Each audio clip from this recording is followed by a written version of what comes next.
At the end of your feelings is nothing. But at the end of every principle is a promise. Behind your little feelings, it might not be absolutely nothing at the end of your little feelings. But behind every principle is a promise.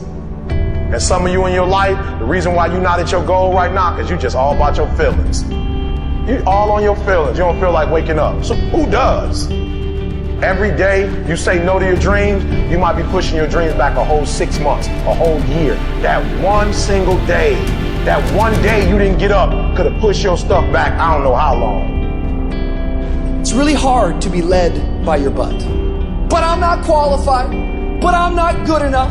But I'm not smart enough. But I didn't go to the right school. But I don't have enough money. But. If you're ever going to step into your future, if you're ever going to step into your destiny, you're going to have to get over your butt. And so I love the process. I love it. I love working for what I want. I love the sacrifice. I love the dedication. I love the commitment. I love that. Everybody wants the prize. Nobody wants the process. Everybody wants to be a diamond. Nobody is willing to get cut. Everybody wants to go to heaven. Nobody wants to die.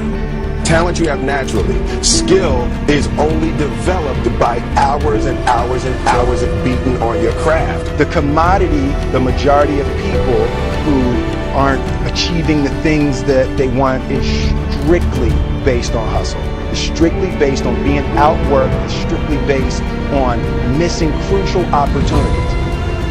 For every action, there is an equal and opposite reaction.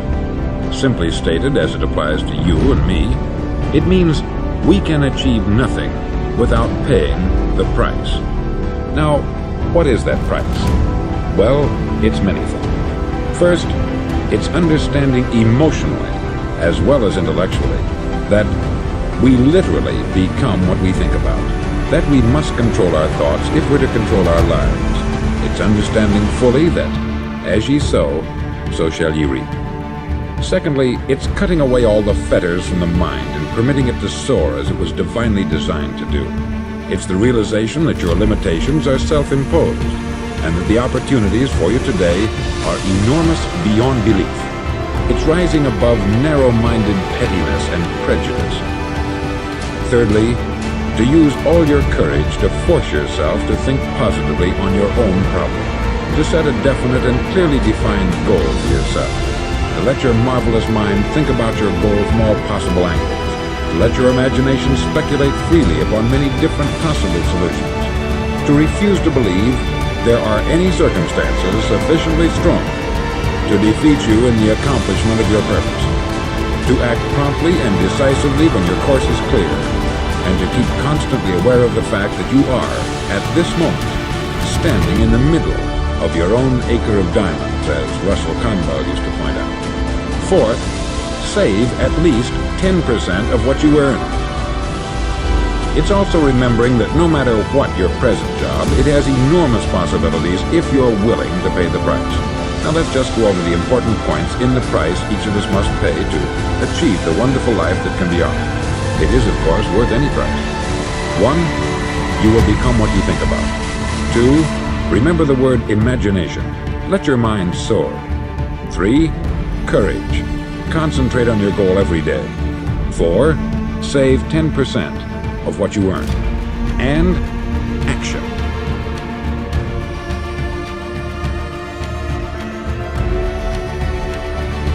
So as I was saying, well, you're going to try to make yourself more industrious. Okay, number 1, specify your damn goals. Because how are you going to hit something if you don't know what it is? That isn't going to happen. And often people won't specify their goals too because they don't like to specify conditions for failure. So if you keep yourself all vague and foggy, which is real easy because that's just a matter of not doing as well, then you don't know when you fail. And people might say, well, I really don't want to know when I fail because that's painful. So I'll keep myself blind about when I fail. That's fine, except you'll fail all the time then. You just won't know it until you've failed so badly that you're done. And that can easily happen by the time you're 40. So I would recommend that you don't let that happen. So that's willful blindness, right? You could have known, but you chose not to. I often ask somebody, what are you going to do the next 6 months? And somebody starts to tell me. I say, no, don't tell me. Show me. Show me your game plan for the next 6 months. Then I can look at things and maybe I can help. But you got to operate from paper. Put it on a game plan Take action on what you found out. Now here's the best word I know of to go with action. Massive. See, that'll change everything. Massive action is called the cure-all. If you're going to make calls, make a few thousand. If you're going to make contacts, make a few thousand. If you're going to knock on doors, knock on a few thousand. See, that'll change everything. Okay, so once you get your goal structure set up, you think, okay, if I could have this life, looks like that might be worth living, despite the fact that it's going to be, you know, anxiety-provoking and threatening, and there's going to be some suffering and loss involved in all of that, obviously. The goal is to have a vision for your life such that, all things considered, that justifies your effort. Okay, so then what do? Well, then you turn down to the micro routines. It's like, okay, well, this is what I'm aiming for. How does that instantiate itself day to day, week to week, month to month? And that's where something like a schedule can be unbelievably useful. Google Calendar. It's like, make a damn schedule and stick to it. Okay, so what's the rule with the schedule? It's not a bloody prison. That's the first thing that people do wrong. They say, well, I don't like to follow a schedule. It's like, well, what kind of schedule are you setting up? Well, I have to do this, then I have to do this, then I have to do this, you know, and then I just go play video games, because who wants to do all these things that I have to do? It's like, wrong.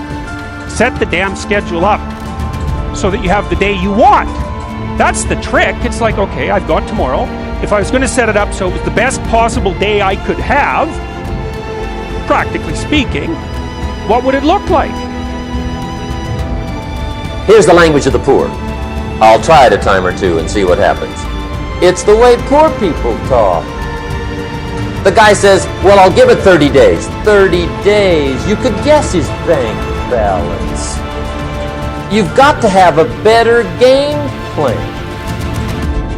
So here's one of the major things to do starting tomorrow. Take a look at your game plan. If it isn't loaded with massive action, change it tomorrow. The formula really works like this. Pick up a good idea, take heavy action. Pick up a couple of good ideas, take heavy action.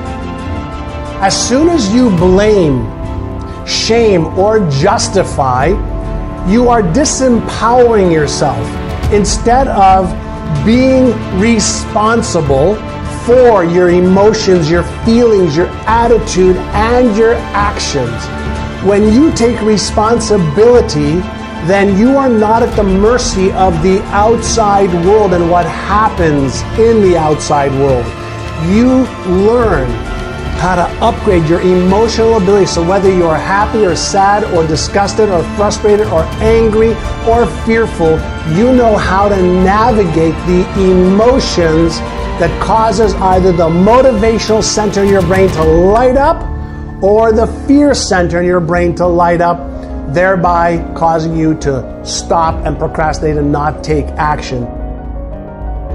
One of the biggest reasons why you're unhappy is because deep down you know what you want, but you won't allow yourself to have it. And I want to break this down for you, because after coaching millions of people for the last decade, this is a fundamental issue for each and every one of us.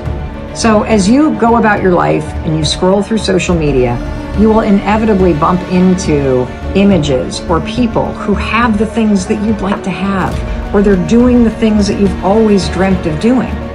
And instead of using that moment to inspire you to take action, to either learn about the thing you want to be doing, to do the work to get the things that you want, you're capable of doing those things. But instead of taking action, you make a fatal mistake. We all do this, by the way. You stop and you consider the thing that you want or the thing that you want to do, and then you tell yourself, it'll never happen for me.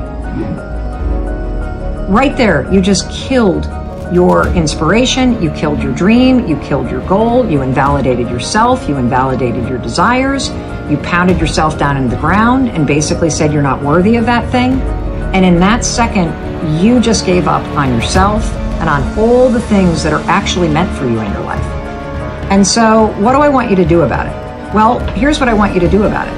I want you to understand that you get to want those things, and you also can have them. but it's going to require action.